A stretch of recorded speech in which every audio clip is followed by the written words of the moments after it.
کہ جب رمضان کا مہینہ آ جاتا ہے تو جنت کے دروازے کھل جاتے ہیں اور جہنم کے دروازے بند کر دیے جاتے ہیں اور شیطانوں کو جھکڑ دیا جاتا ہے۔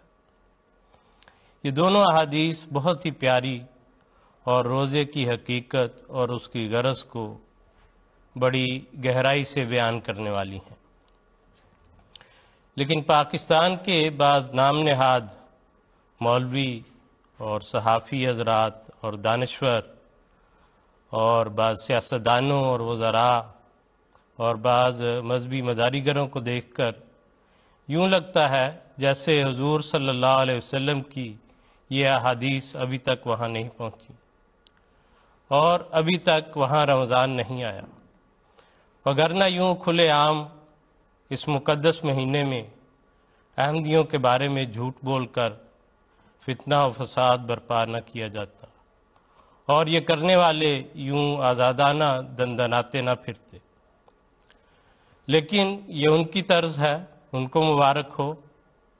احمدیوں کا ایک اپنا طریقہ کار ہے۔ احمدی اپنے واحد و یگانہ رب کی عبادت کرتے ہیں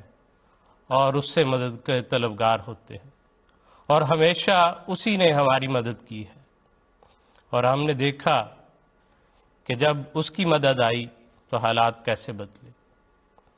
جب اس کی بدل گئیں نگاہیں تو شاہوں کو ملی نہیں پناہیں، دشمن کو خبر نہیں کہ کیا ہیں یہ اشک یہ آہ کی سپاہیں، ہمیں اپنے رب کی مدد پر بھرپور یقین ہے۔ اور کہا گیا کہ زمین جب بھی ہوئی کربلا ہمارے لیے تو آسمان سے اترا خدا ہمارے لیے۔ احمدی تو اس مقدس مہینے میں اپنی تمام تر توجہات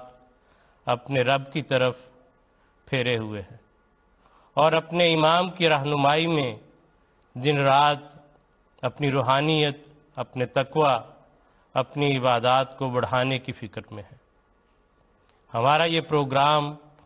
اور اس میں بھجوائے جانے والے آپ کے سوالات بھی اس چیز کی خوب عکاسی کرتے ہیں۔ احمدی پوچھتے ہیں کہ میں اپنی تہجد کو کیسے سنواروں،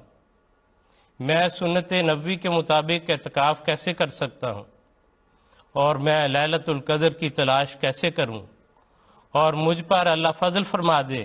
اور لیلۃ القدر مل جائے تو میں اپنے رب سے کون کون سی دعائیں مانگوں اور کس طرح عافیت کا طلبگار ہوں۔ تو اس لیے ہم تو اپنے امام کی مطابقت میں، آپ کے امام کی پیروی میں